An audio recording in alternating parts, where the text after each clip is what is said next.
വർഗീയതയുടെ തീപ്പൊരി വെയിലത്ത് കത്തിച്ചാമ്പലായി പോയിരിക്കുന്ന സംഘപരിവാർ പ്രവർത്തകരുടെ മനസ്സിനകത്തേക്ക് ഇനി എത്ര വെള്ളം കോരിയൊഴിച്ചാലും നന്മയുടെ മുഖം പ്രത്യക്ഷപ്പെടില്ല എന്ന് വ്യക്തമായി അറിയാമെങ്കിൽ പോലും നിങ്ങൾക്ക് ഈ കാര്യം അറിയണമെന്നുള്ളത് കൊണ്ടാണ് ഞങ്ങൾ ഇത് പറയാൻ കാരണം. അതായത് ചിലപ്പോൾ നാളുകളിൽ നിങ്ങളുടെ സോഷ്യൽ മീഡിയ വാളുകളിൽ ചിലപ്പോൾ ഈ ചിത്രം മറ്റൊരു രീതിയിലെത്തിയേക്കാം. ഒരു ജിഹാദി രണ്ട് ഹിന്ദു സഹോദരിമാരെ മതം മാറ്റിയിട്ട് സിറയിലേക്ക് കൊണ്ടുപോയി എന്ന് ചിലപ്പോൾ ചില നരഭോജികൾ നവമാധ്യമങ്ങളിൽ എഴുതി പിടിപ്പിച്ചേക്കാം. പറഞ്ഞു വരുന്നത്, മുസ്ലിങ്ങളുടെ എന്ത് ദോഷം കണ്ടു കഴിഞ്ഞാലും, മുസ്ലിം നാമധാരികൾ ഇനി ഏതെങ്കിലും തീവ്രവാദ പ്രവർത്തനത്തിൽ പെട്ടുകഴിഞ്ഞാൽ അവൻ മുസ്ലിം നാമധാരി ആയതുകൊണ്ട് മാത്രം അവൻ്റെ മതത്തെ വളരെ മോശമായി ചിത്രീകരിക്കുന്ന BJP നേതാക്കളുടെ വാളുകളിൽ ഈ നന്മയാർന്ന പോസ്റ്റ് കാണാൻ ഒരു വഴിയുമില്ല. കാരണം അവർക്ക് വേണ്ടത് തീവ്രവാദിയായിട്ടുള്ള മുസ്ലിങ്ങളെയാണ്, അവർക്ക് വേണ്ടത് ഭീകരവാദിയായിട്ടുള്ള മുസ്ലിങ്ങളെയാണ്. നന്മ മനസ്സുള്ള മതേതരത്വ മുഖമുള്ള ഇന്ത്യൻ മുസൽമാന്റെ മുഖം അവർക്ക് ആവശ്യമില്ല. പറഞ്ഞു വരുന്നത്, മഹാരാഷ്ട്രയിലെ അഹമ്മദ് നഗറിൽ നടന്ന നല്ല മനസ്സിൻ്റെ നന്മയുടെ മുഖമായിട്ടുള്ള ബാബാഭായ് പത്താന്റെ സ്നേഹത്തിൻ്റെ ഒരു പ്രതിഫലനത്തെക്കുറിച്ചാണ്.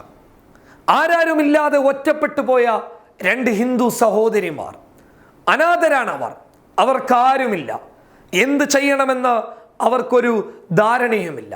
ഈ അവസരത്തിലാണ് ബാബാഭായ് പത്താൻ എന്ന തൊപ്പിവെച്ച, താടി നീട്ടി വളർത്തിയ, ജുബ്ബ ധരിച്ച ഒരു ഇന്ത്യൻ മുസ്ലിം ഇവരെ കാണുന്നത്. അവരെ കണ്ടിട്ട് അവരുടെ ദയനീയ അവസ്ഥ മനസ്സിലാക്കിയിട്ട് ആ രണ്ടുപേരെയും ദത്തെടുത്തിട്ട് ഹൈന്ദവ മതപ്രകാരം തന്നെ അവരെ ജീവിക്കാൻ അനുവദിച്ചു കൊടുത്തു.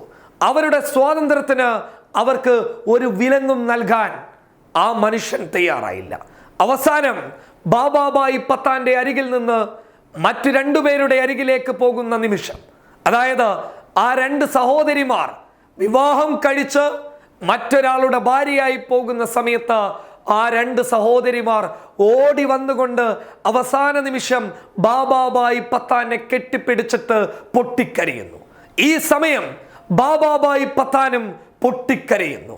ആ വികാര നിർഭരമായിട്ടുള്ള ചിത്രം നവമാധ്യമങ്ങളെ കാർന്നു തിന്നു. മതേതരത്വത്തിന്റെ മുഖം ആ ഒറ്റ ചിത്രത്തിൽ പച്ചയ്ക്ക് വെളിപ്പെട്ടപ്പോൾ പലരും അത് ഷെയർ ചെയ്തു. ഒരു BJP നേതാവും ഒരു RSSകാരനും ആ ചിത്രം ഷെയർ ചെയ്യാൻ മുന്നോട്ട് വന്നില്ല. കാരണം അവർക്ക് മുസൽമാന്റെ നന്മ കാണുമ്പോൾ പേടിയാണ്.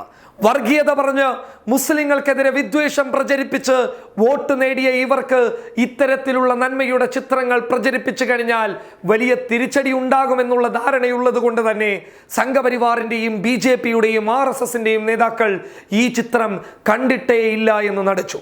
എന്നാൽ ശശി തരൂരിനെ പോലെയുള്ള മതേതരത്വ നേതാക്കന്മാർ നവമാധ്യമങ്ങളിൽ ഈ ചിത്രം പങ്കുവെച്ചപ്പോൾ സോഷ്യൽ മീഡിയയിൽ ഈ ചിത്രം വലിയ ചർച്ചയായി. ബാബാഭായ് പത്താന്റെ നന്മയാർന്ന ആ മുഖം, നന്മമരത്തിന്റെ നല്ല സ്നേഹം നവമാധ്യമങ്ങൾ ചർച്ചയാക്കപ്പെടുമ്പോൾ വർഗീയതയുടെ തീപ്പൊരി വെയിലത്ത് കത്തിച്ചാമ്പലായ മനസ്സുകൊണ്ട് ജീവിക്കുന്ന സംഘപരിവാർ പ്രവർത്തകർ വാവിട്ട് പൊട്ടിക്കരയുകയാണ്. ഹിന്ദുവും മുസൽമാനും ഈ രാജ്യത്ത് ഒന്നായി കഴിഞ്ഞാൽ, ഇവർക്കിടയിൽ നിന്ന് ഹിന്ദുവും മുസൽമാനും നന്മയുടെ ലോകത്തേക്ക് എത്തിക്കഴിഞ്ഞാൽ തീർച്ചയായും ഇവരെന്ന് പറയുന്ന പ്രസ്ഥാനം ഇല്ലാതായി പോകുമെന്നുള്ള ഭയം കൊണ്ട് പൊട്ടിക്കരയുകയാണ്. News desk public Kerala.